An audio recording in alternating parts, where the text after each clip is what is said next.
Say good morning, Jayden. Say good morning.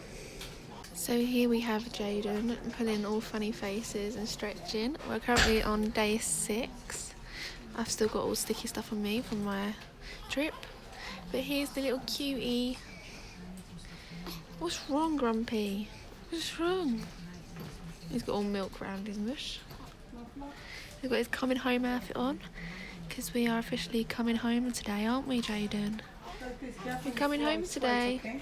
Yep, he's gonna cry. Oh no.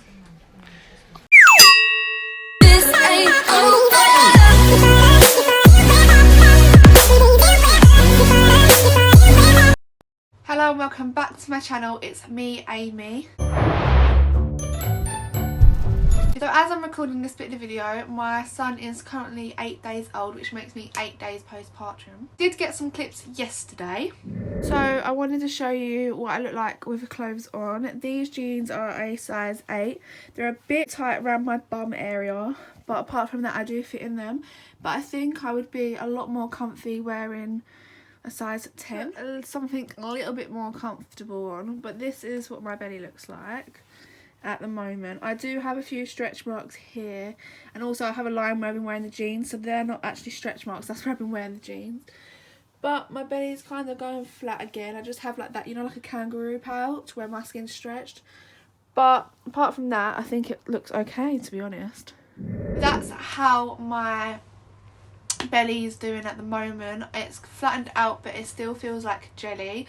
And I do want to say quickly now, if this video is a bit too much for you, like TMI, then you can turn it off. It does get into detail just a little bit. I gave birth to Jayden on the 13th of February 2020, the day before Valentine's Day, so he was my little Valentine's Day gift, my little early present.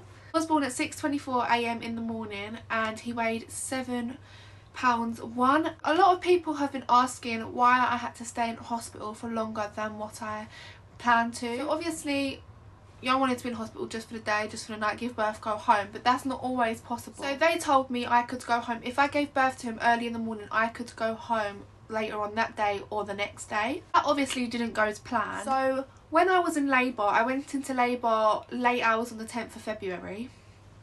I was having really bad contractions, like quite bad, and obviously contractions are contractions. Everyone's like, oh, they're just that, you can expect that, the contractions. My contractions were actually hurting my son, so that's why I had to have the epidural, and that's why I couldn't have a water birth, because I was also on a monitor, because when my contractions were hurting him so bad, his movements were slowing down, so they was worried about him, so I was on a monitor the whole time I was in labour. When I got to 4 centimetres, well I think about 5 centimetres, they then decided to break my waters for me. But them doing this actually caused a little bit more trouble for me, like for myself. This is only because I was slowly dilating and he didn't want to come as soon as like he was showing that he wanted to come.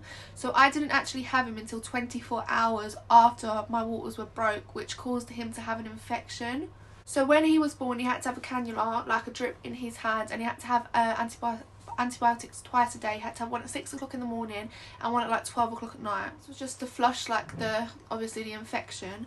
They also thought that maybe he could have got the infection from me, because when I was in labour I got a water infection, and they thought maybe during the labour process I passed that on to him. If you're wondering where Jayden is, he's currently downstairs with my mum getting his nappy changed, because I wanted to record this video, and he will be in this video, but I wanted like to speak to you and not like, obviously he's my priority, so if he starts crying and I'm going to pick him up, and I just wanted to do this quickly. When Jayden was 2 days old, he also got tested for meningitis, as when he had this infection in his like blood or something, they didn't know where the infection was coming from, they didn't know what it was or anything, so there's like, we want to test him for meningitis, and obviously if he had meningitis that'd be really scary actually, because so many things, like I don't want to really get into it. It got me really upset actually, but luckily he didn't have meningitis, so I'm very, very grateful for that. So I am breastfeeding, but I'm mixed feeding, if you want to put it like that, because where he was on the antibiotics and he wasn't really latching properly when I was trying to feed him,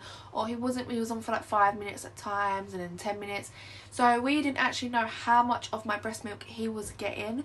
So the hospital, like the midwife said, why don't you just top up every 3 hours with a bit of formula, like 30 ml, like 30 mLs or whatever you call it, I don't know, or like sometimes, and then getting lower and lower. So once he takes more breast and goes down to 25 and then goes down to 20, and you'll realise him taking less of the formula.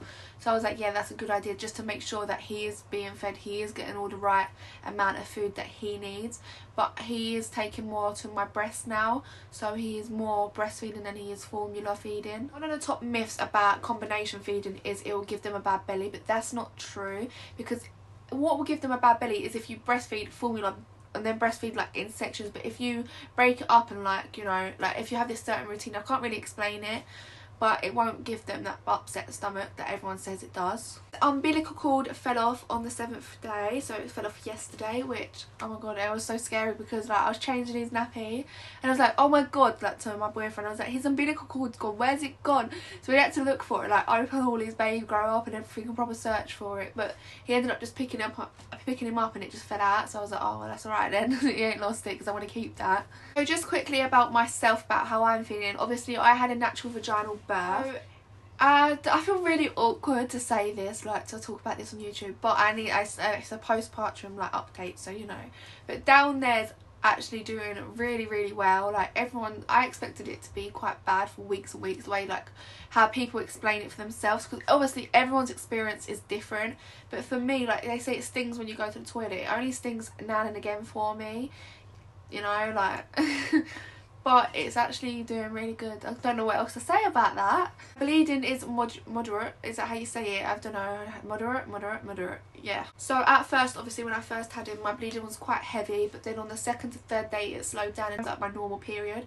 Where my normal period was heavy, but like I'm saying, when I like first had him, it was heavy like compared to my normal periods, if that makes sense. Skin's doing quite well. Obviously this is the first time I've put a bit of makeup on since before I had him. Like I think 3 days before I went into labour is the last time I wore makeup, so nearly 2 weeks ago, I think. I don't know, a long time ago. Wait, I don't even know. I'm not good at maths, I cannot calculate. So my skin's doing quite well though. Like my spots and stuff have actually gone down, so I think giving birth actually helped my skin, if that makes, like, I don't know. Question for you mums out there that have had a baby, or even if you know and you haven't got a child, they say you get hair loss like after you have a baby, but does that come straight away, or does that come like a few months after, or a couple months after, or does it happen to everyone, or does it only happen to certain people? Like, can you let me know, because I really want to know. I haven't had any hair loss at the moment. My hair's kind of crazy right now. Like I slept with these, like my cousin done my hair for me to keep it out of the way, because obviously my hair's quite long and I don't want it in the baby's face and that, so she just plaited it for me, and where I've slept on it, it's just looking a bit crazy.